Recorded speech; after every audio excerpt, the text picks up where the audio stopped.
جس شہر بے امان میں انصاف کی دہائی نقار خانے میں طوطی کی صدا جیسی حیثیت رکھتی ہو، نظام زندگی اور بود و باش پر دیرگی شب اپنی تمام تر حشر سامانیوں کے ساتھ مسلط ہو، لیکن صبح کا کوئی ستارہ دور تلک دکھائی نہ دے، تو اس نگری کے باشندے شب تار میں قیامت کے انتظار کے سوا کیا کر سکتے ہیں؟ صدر عالی وقار، جہاں انصاف اور اقتدار کی گدی پر براجمان ہر تخت نشین سپیتہ صبح کے ہر متلاشی کے ساتھ کسی دھتکارے ہوئے بھکاری سا سلوک کرے، جہاں انصاف اور اقتدار پر بیٹھے لوگوں کی طرف جانے والے تمام رستے زر اور مفاد کی دشوار گزار گھاٹیوں سے ہو کر جاتے ہوں، جہاں فیصلہ کرنے والی جنبش قلم اور فیصلوں کے لیے راہیں ہموار کرنے والے سب گماشتے طاقت کے تابع ہوں، وہاں لیاقت علی خان کے تڑپتے لاشے سے لے کر کچھ روز قبل کراچی میں فائرنگ کی زد میں آنے والے معصوموں کے ورثاء تک ہر مظلوم انصاف کا خواب تو دیکھ سکتا ہے، لیکن خواب پہ رنگ تعبیر کے رنگ نہیں بھر سکتا، جہاں وکیلوں کے اقدام اور منصفوں کے فیصلے حق کی پاسداری کے بجائے عصبیت سے بھرے وڈیروں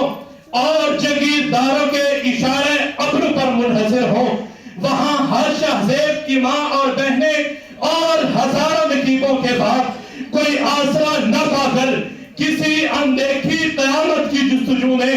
زندگی کی دوڑ سے باہر ہو جاتے ہیں، کیونکہ یہاں کوئی برہنہ پا ہے، کوئی سر بریدہ ہے، کوئی پہلو شکستہ ہے، کوئی دامن دریدہ ہے، ہماری بے بسی پر زندگی بھی آپ دیدہ ہے کہ یہ تاریخ تو ماضی کا ایک خون جریدہ ہے، کوئی تالاب ہے نہ گلزار، ان زیبزاروں میں گزاری جا رہی ہے زندگی، خارزاروں میں گزاری جا رہی ہے زندگی، خارزاروں میں۔ ریاستی تاریخ کے 75 باب تحریر ہو چکے،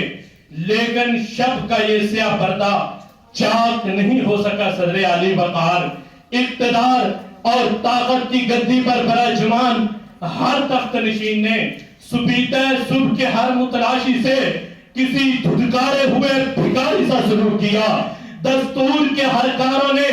ترقی کے نام پر کالک مری، صبح انقلاب کا سوال جب حبیب جارت نے کیا تو زندان کی تاریخیاں مقدر کر دی گئیں، اگر بلوچوں نے کیا تو غداری کی اسناد تقسیم کی گئیں، اپنے ہم وطن مقتولین کو انصاف فراہم کرنے کے بجائے ریمنڈ ڈیوس اور کرنل جوزف کے جہاز اڑائے گئے، نقیب کا باپ سوچتا رہ گیا، کسی انہونی قیامت کا منتظر رہ گیا، فیضان جتک، مجید بلوچ، بالاچ بلوچ اور حیات بلوچ کی مائیں آج بھی سدک رہی ہے، اسامہ ستی کے خواب سراپر سوال ہے، ناظم جھوجیوں کی بیٹی کی فریاد سوال کرتی ہے کہ جہان عدل پر چھائی اس اندھیر نگری میں کوئی قیامت کب برپا ہوگی، خوشیوں کے ستارے کب نمودار ہوں گے کہ ہر طرف ہے دھیان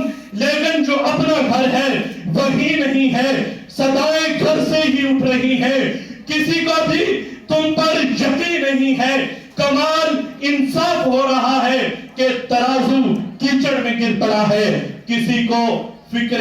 چمن نہیں ہے، کوئی بھی باریک بھی نہیں ہے، کسی کو فکر چمن نہیں ہے، کوئی بھی باریک بھی نہیں ہے۔ آپ کی سماعتوں کا بہت شکریہ۔